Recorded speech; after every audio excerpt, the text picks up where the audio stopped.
UP में एक लड़का रहता था समीर नाम का। उसकी शादी लगभग 25 दिन पहले हुई थी, लेकिन 25 दिनों बाद वो अपने दोस्तों के साथ मिलता है, दोस्तों के साथ पार्टी करता है। तमाम जो दोस्त थे वो बोलते उसे कि अपनी बीवी का फोटो दिखाओ, यानी कि हमारी भाभी का। लेकिन वो दिखाने से मना करता, वो शर्माता। लेकिन जब सब दोस्त जिद करते तो वो अपनी बीवी के फोटो दिखाता। लेकिन वो फोटो देखते ही मानो कि सबके होश होश उड़ गए हों। फिर इसके बाद जब होश उड़ जाता है तो सभी दोस्त एक दूसरे को कुछ इशारा करते हैं, तो बोलते हैं कि भाभी बहुत अच्छी है। लेकिन इस बात पे समीर को शक हो जाता है। वो बोलता है ये बात क्या है बताओ। तो नहीं, तो कुछ बात नहीं, मतलब नॉर्मल ऐसे ही, मतलब भाभी अच्छी है। तो नहीं, बताओ क्या बात है। भाई देखो बता तो देंगे, लेकिन तुम्हें अच्छा नहीं लगेगा। समीर बोलता है नहीं फिर भी बताओ। तो वो बोलता है ये तुम्हारी जो बीवी है वो कॉल गर्ल है, और इसके पहले भी 2 पति रह चुके हैं, तुम इसके तीसरे पति हो। अब ये समीर जैसे ही सुनता है मानो कि उसके पहले तरह जमीन खिसक जाती है। और इस इंसिडेंट के बाद 2 भयानक कत्ल होते हैं। क्या है पूरा मामला और ये लड़का आखिर कॉल गर्ल के चक्कर में कैसे फंसा, ये मैं बताता हूँ। और उसका कॉल गर्ल की कहानी क्या है, और आखिर कौन 2 लोग का कत्ल हुआ ये भी बताऊंगा। तो नमस्कार, मेरा नाम है विवेक सिंह, एक नई सच्ची घटना में आपका स्वागत करता हूँ। तो चलिए कहानी शुरू करते हैं। तो देखिए, इस कहानी की शुरुआत होती है 28 सितंबर साल 2024 को। वैसे यूपी के हापुड़ में एक जगह है शेखपुरा। और शेखपुर में होता क्या कि वहां पे एक नई कॉलोनी बन रही होती है, जिसका नाम था निर्माणदा करके कुछ। तो उस कॉलोनी में नए नए घर बन रहे थे, और कुछ घर बन चुके थे और कुछ बन ही रहे थे। मतलब कंस्ट्रक्शन का काम चल भी रहा था। उसी में से एक बंद घर में से बहुत तेज बदबू निकल के आती है। तमाम लोग जो उस रास्ते से गुजरते हैं कॉलोनी के, उन्हें कुछ गड़बड़ लगता। उन्हीं में से कोई एक पुलिस को कॉल कर देता है 112 पे। पूरी पुलिस की टीम पहुंचती, फौरन उस गेट को खोला जाता। तो जैसे ही खोला जाता मानो कि पूरा बदबू निकलता बाहर, जैसे घर में कुछ ऐसा बुरा सड़ा हुआ चीज है जिसकी बदबू बहुत दिनों से बंद है। इसके बाद तमाम पुलिस को लगता है कि कुछ तो मामला गड़बड़ है।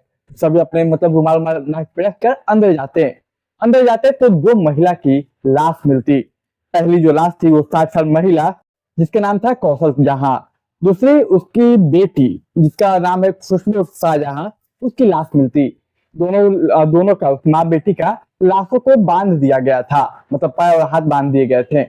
लेकिन इसके बाद पुलिस जब पूरी तहकीकात करती है, टीम स्क्वाड बुलाती है, डॉग स्क्वाड आता है, फॉरेंसिक टीम आती है। इसके बाद पुलिस इन्वेस्टिगेशन शुरू करते, किसने देखा क्या देखा पहले। इसके बाद पुलिस जब इन्वेस्टिगेशन करती है तो ये जो पता चलता है कि वहां पे एक स्प्लेंडर बाइक खड़ी है। फिर ये पता क्या जाता है कि तमाम जो लोग हैं, ये बाइक किसकी है, तो पता चलता हो सकता है घर के बेटे की होगी।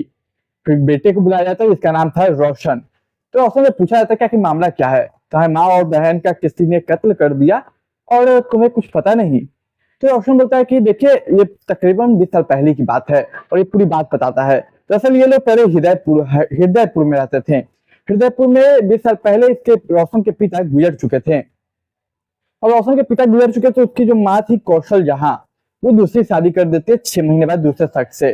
तो ये कौशल जहां थी उसके पहले पति से 2 बच्चे होते, एक बेटा एक बेटी। बेटा रोशन और एक बेटी थी। बेटी की शादी करके मुजफ्फरनगर में किसी शख्स से वो भेज देती हैं। तो 20 साल पहले जब ये लोग जन्म लिए थे, इसके बाद थोड़े बड़े हुए, तो जब इसके पिता छोड़ के चले गए दुनिया से, तो उसकी माँ 6 महीने बाद दूसरे शख्स से शादी कर लेती है। और दूसरे शख्स से शादी करते कुछ समय वहां पे रहती। लेकिन होता क्या कि 6 महीने बाद वहां भी और उस शख्स को उसकी माँ छोड़ देती, मतलब कौशल जहां। उन्हें वो वापस हृदयपुर आ जाती अपने दूसरे पति को छोड़ के। अच्छा, इसके बाद ये लोग हृदयपुर से शिफ्ट होके जैसा उसके दूसरे पति को छोड़ते तो उसकी प्रेग्नेंट थी उसकी माँ। और जब प्रेग्नेंट थी उसी से एक बच्चा हुआ खुशबू, जिसकी लाश उसकी माँ के साथ मिली। तो ये दूसरे पति का बच्चा थी खुशबू। इसके बाद ये लोग पूरा वो जगह छोड़कर ये लोग आ जाते हैं यहाँ पे शेखपुर में, जहाँ पे उनकी लाश मिली। यहाँ पे 20 लाख में 60 गज का एक मकान लेते हैं, वहीं पे रहते हैं।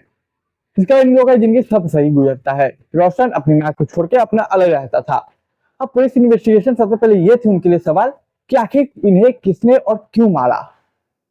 सबसे बड़ा सवाल ये, तमाम लोगों से पूछा जाए, किसी ने कुछ देखा नहीं था। जब बाहर पूछा जाता रोशन की वो बाइक तुम्हारी है क्या, तो रोशन मना करता नहीं, ये बाइक मेरी नहीं है। फिर पुलिस से उस बाइक के बारे में पता करती कि आखिर उस बाइक का मालिक कौन है। जब ये पता करती तो पता चलता है कि इस बाइक का मालिक कोई महिला है जिसका नाम गुलफ्सा है। अब पता करता है कि गुलफ्सा कौन है, तब पता चलता है कि गुलफ्सा गाजियाबाद की रहने वाली है। और गाजियाबाद में एक जगह है वहीं की ये रहने वाली है। अब फौरन इस केस को सॉर्ट आउट करने के लिए तमाम टीमें बनाई जाती है, जिसमें से तो गाजियाबाद में पुलिस वहां पे पहुंच जाते हैं जहाँ पे गुलफ्सा का एड्रेस रजिस्टर्ड था बाइक के तौर पे। तो वहां पुलिस एक शख्स से मिलती है, गुलफ्सा तो नहीं मिलती लेकिन वो शख्स बताता है कि वो जैसा गुलफ्सा उसकी पत्नी थी, वो अपने पत्नी उसके साथ नहीं रहती है। वो उसकी पत्नी उसी गाजियाबाद में मसूरी जगह में एक जगह है, उसी एक शख्स के साथ शादी हो गई है जिसका नाम है फुरकान। उसने दूसरी शादी के लिए फुरकान के साथ, और फौरन एड्रेस वगैरह लेके पुलिस तमाम उस जगह पहुंचती है मसूरी के फुरकान के पास। तो गुलफ्सा घर में थी लेकिन उससे पहले उसका पति मिलता है, दूसरा पति, और फुरकान। फुरकान से पूछते हैं कि तुम्हारी पति इतनी कहाँ है, तो बताता है। फिर दोनों को पुलिस पकड़ के थाने लाती है और पूछताछ करती है कि कहाँ थे उस दिन 28 तारीख को, उससे पहले कहाँ थे, इसको कैसे जानते हो, तुम्हारी बाइक आखिर वहां पे खड़ा कैसी थी।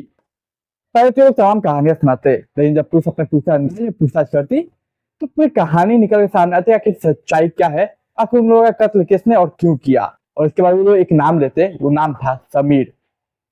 फिर समीर को अरेस्ट किया जाता, फिर तमाम कहानियां बाहर निकल के सामने आती।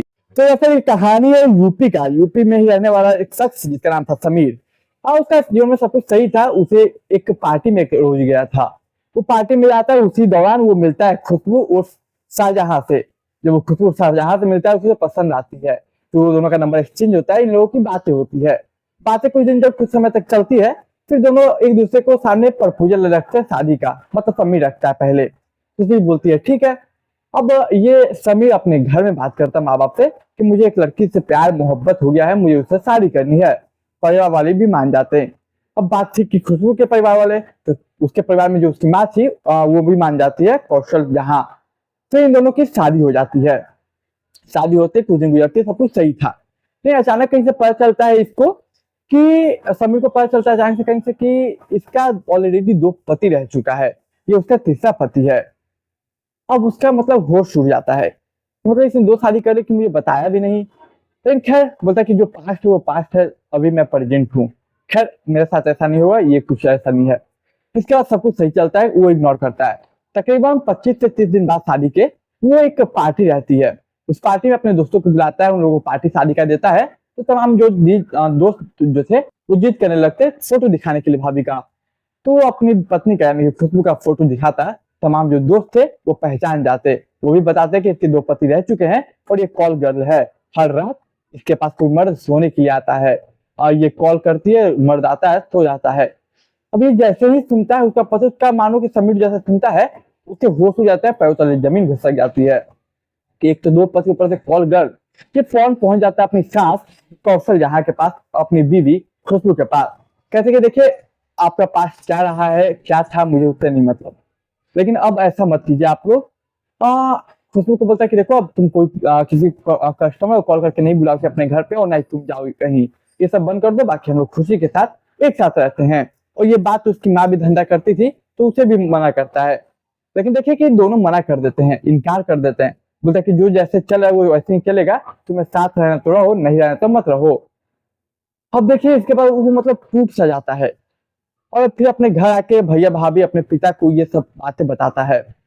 उसकी भाभी वही और उसका भैया वही फुरहान और वही गुलफ्सा, और वो अपने पिता को बताता है, तमाम बताता है। तो वो लोग कहते हैं कि देखो यार वो जो लड़की बहुत गलत है, न जाने ऐसे कितने लड़कों को लूटती है होगी, न जाने कितने लड़कों के लाइफ बर्बाद करेगी, कितनों के साथ वो और शादी करेगी। क्यों ना इस सिलसिले को यहीं खत्म कर दे ताकि कोई आगे से किसी लड़के का लाइफ बर्बाद ना हो, किसी परिवार का परिवार ना टूटे। अब ये लोग यहीं से कत्ल का प्लान बनाते हैं। तारीख थी 23 को वो बताता है अपने पिता को ये सब। तारीख थी 25 सितंबर, जब वो लोग स्प्लेंडर पे बैठ के और तमाम चीजों का सहारा लेके वो लोग वहीं पे शेखपुर में पहुंच जाते हैं, यहाँ पे उसकी माँ और खुशबू रहते थे। तो 25 तारीख को लोग पहुंचते हैं, खाना पीना रात को खाते हैं, तकरीबन 11 बजते हैं। 11 बजते ही जब लगता है कि सब माहौल शांत है तो वो लोग उन दोनों को मार देते हैं, कत्ल कर देते हैं, हाथ पर बांध देते हैं। लेकिन देखिए इसमें इनसे सबसे बड़ी गलती ये होती है ना कि जो हड़बड़ी में ये सब काम करते हैं, और इस हड़बड़ी में बाइक जो स्प्लेंडर जिस बाइक से आए थे उस बाइक की जो चाबी थी वो गुम हो जाती है, और इसी वजह से वो बाइक नहीं ले जा पाते हैं और पुलिस उसी बाइक के सहारे उन तक पहुंच जाती है। तो देखिए इस कहानी सुनाने का उद्देश्य किसी भावनाओं को ठेस पहुंचाए, किसी के दिल को ठेस पहुंचाने था, बल्कि समाज में जागरूकता लाना था। तो उम्मीद करता हूँ ऐसी कहानी पसंद आई होगी। तो सावधान रहे, सतर्क रहे। मैं मिलूंगा एक नई कहानी के साथ, तब तक चैनल को सब्सक्राइब कर लीजिए, वीडियो को लाइक कीजिए, कमेंट कीजिए, शेयर कीजिए।